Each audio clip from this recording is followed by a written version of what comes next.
to my channel. If this is your first time, thank you and welcome.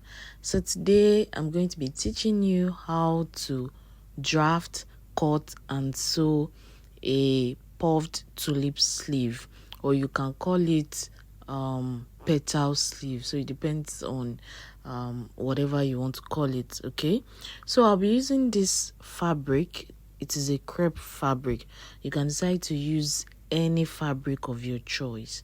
So first thing you need to do is to fold your pattern paper into two. So I want it to be puffy.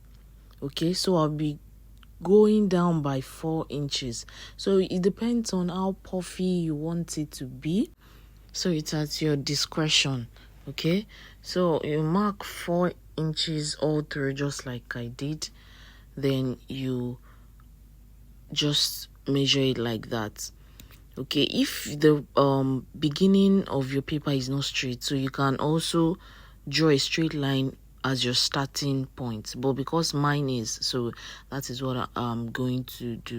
So note that the upper part is not part of the main measurement of your sleeve. The upper part is for your puff or your gathering. So now we need to get our cap height. So to get your cap height, it is your bust circumference divided by 12 plus 0.5. So that's what you're going to measure from the tip of your sleeve down to the measurement it gives you. Mine is 4 inches. Okay, so the upper part, I'm going to gather it. Then after that line is where my main sleeve is starting from. So please note that. So to get our armhole measurements, it is your bust circumference divided by 6 plus 1.5. So you put whatever measurement you get, you put it on that cap height line. Then you add 0.5 inch, okay, for sewing allowance. You can still go ahead and add 0.5 inch for ease. So it depends on you. Okay. So for a round sleeve, you measure your round sleeve circumference, you divide it by 2, and you put it on your round sleeve line, which I am doing like so. So you don't need, when you take the measurement, it shouldn't be too tight because this particular sleeve has a lot of ease. So you shouldn't measure it too tight. So you add it to that and you connect it. So after connecting the lines, the next thing is to connect it to the edge. So we are going to start from where we are, the beginning, which is where we are going to be gathering. Okay, so you connect it like so. You connect it like that. Make sure you avoid sharp edges. So instead of using my curve rulers, I prefer to use my free hand just to get the perfect shape that I want. So we've gotten our full sleeve. So the next thing is to open it up. Remember that you are drafting this on a fold. So I'm just trying to get the center line like that. So after opening it will be so glaring. So to reinforce it, I'm just going to draw a straight line. Okay, so that you can see it in case you can't see it. So you draw a straight line just to mark the center. So after getting your center, you measure just like I'm measuring. You see, you measure from the center, you measure 4 inches. But please note, 4 inches is not standard. Okay, so play around with it. You can increase yours to 4.5 to 5 inches. Just play around with it. Okay, I don't teach my students to be rigid. Let that creativity flow from you. So now, just look at how I am placing my tape. So I measured 4.5. You can decide to measure yours to be 5 or 6, depending on where you want your overlap to stop. Okay, so you can still go down and you can still come up. The next thing is to determine how high or low you want your overlap to be. Okay, you want where you want it to stop. So mine is 8 inches. You can decide to increase or reduce yours, and we will connect the 3 dots together. So from this down part, this your sleeve, I will encourage you, you can come up by 0.5 to 1 inch, so you can get the perfect curve. Okay, so if your curve ruler is not giving you what you want, just use your free hand. Just use your free hand to get the perfect shape. And always remember that avoid too curvy lines on your pattern and also sharp edge.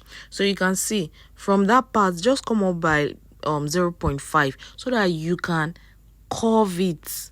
So you curve it well so that it can blend seamlessly into your pattern. Okay, so if you come up by 0.5 or 1 inch, you see that it's going to give you more blended line. Okay,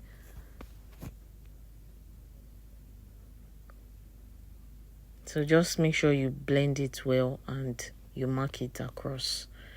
So the next thing is to get our sleeve out before we cut out anything, so we know that we have everything symmetrical. So you fold it back and you cut it out just like I am doing. Okay, just cut it out like that, and make sure, like I said, avoid sharp edges.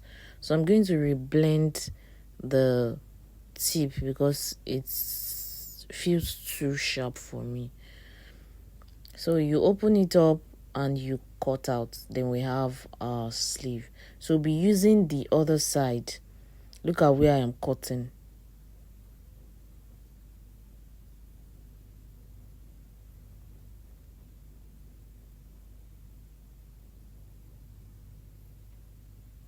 So you cut it out like that.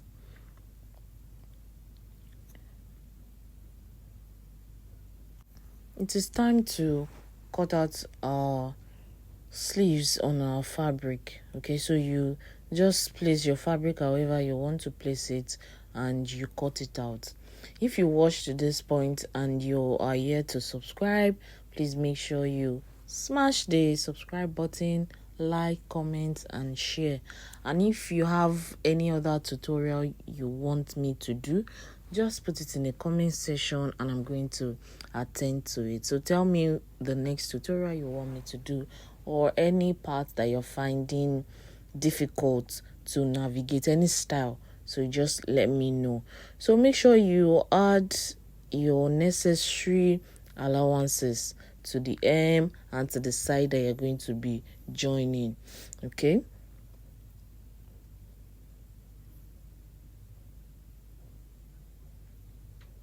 the reason why I placed weight on the pattern paper is to avoid it moving while I'm cutting. Okay, so that I'm going to get a perfect shape and measurement.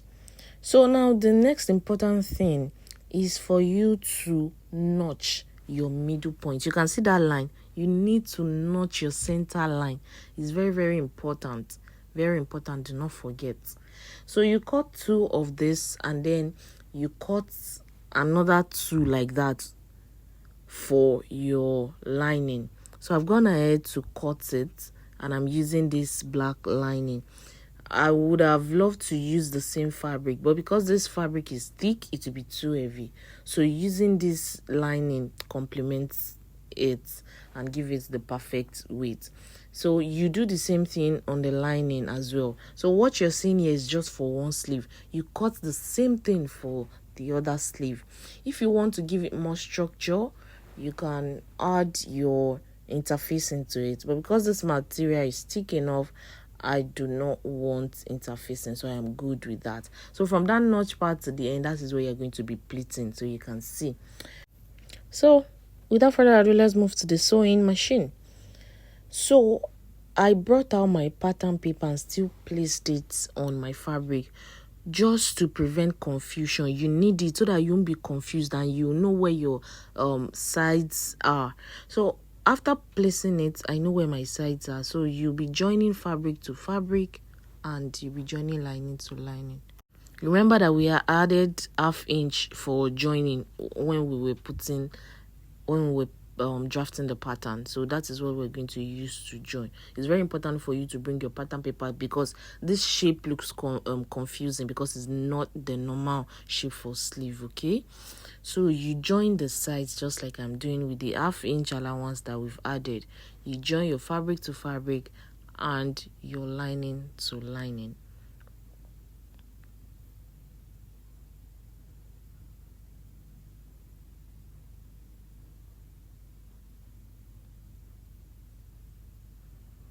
Make sure you cut out excess threads because we want a neat job. You don't want to finish sewing and thread will just be hanging. So after that, you need to open it up, open your seams up, and you iron flat to avoid bulkiness. So you want everything to be prim and proper. So you do the same thing for your lining as well. You open the seams up and then you iron it. So let's move to the next step. You place your right side facing right side just like you see me do. Make sure they are aligned, okay?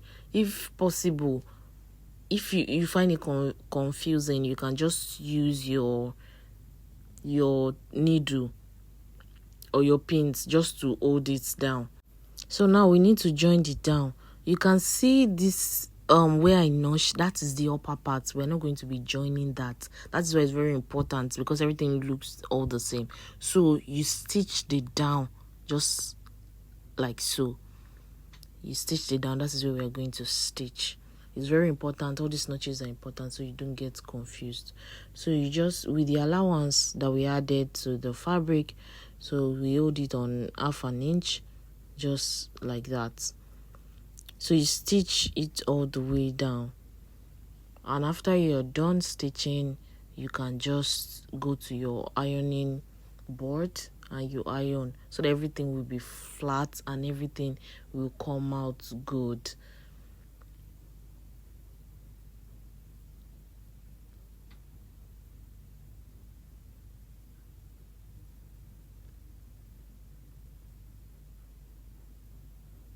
And make sure you notch all the curved edges. So after doing all that, you just turn it to the other side and you go to your ironing board to iron, so that your lining will not be coming out of your fabric when you finish sewing it, because you know this style, your fabric or your lining will be showing, so you have to make sure that they are well balanced. So the notched part, you place the notched part on each other just like you see me sew or do so. So make sure the notched part is touching, of the upper part is touching the next notch, like make sure they are kissing each other. Where we notched, you can see, make sure they are aligned, the front and the back, make sure the notch are aligned. Where you notched, make sure they are aligned just like you see me. So then you stitch, and the stitches we are going to is a gathering stitches. So you're going to, that is where we're going to gather, because that is where the puff is going to be, that is where the excess is. So you do that, make sure everything is perfectly aligned. That is why it's good to iron it out, so that you won't be fumbling with it when you are sewing.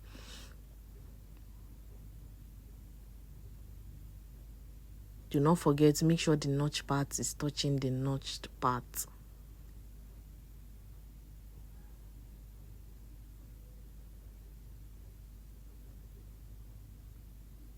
Remember, we are going to gather this, so you are not going to backstitch. So if you don't know how to gather, just watch this. So we are going to run loose stitches all through where we want it to be, through the overlap like that. And you can decide to use your hand stitches, but this fabric is thick, you just suffer your hand, and using machine is faster and it's going to give you more collected gathers. Okay, the gathers will be tiny and it will be more evenly distributed than when you use your hand, and it is also faster. So make sure you unwind. Know that we have 2 threads here, so unwind this because we need just one to gather. So after getting that, then you pull it just like I am doing, gently. it's just one thread you need. You pull it to the other side, to the end. So you pull it a little bit, it's going to gather, then you pull it just like I am doing. You have to be very gentle and careful with it, because if your thread should cut just like as you're pulling it, you're in hot soup, because it means starting all over most of the time. So you just do it gently. You pull, you tug on the thread, you see that it's going to shrink, then you pull the gathers, you put it to the side until you reach the end of your desired position. So how long this is going to take is dependent on how wide your fabric is, okay, how long your gathering is, okay. So you just do it, just be patient with it.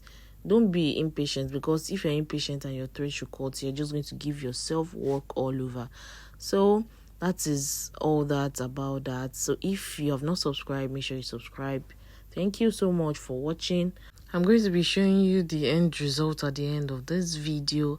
So good morning, afternoon and night, wherever you are watching me. I am grateful.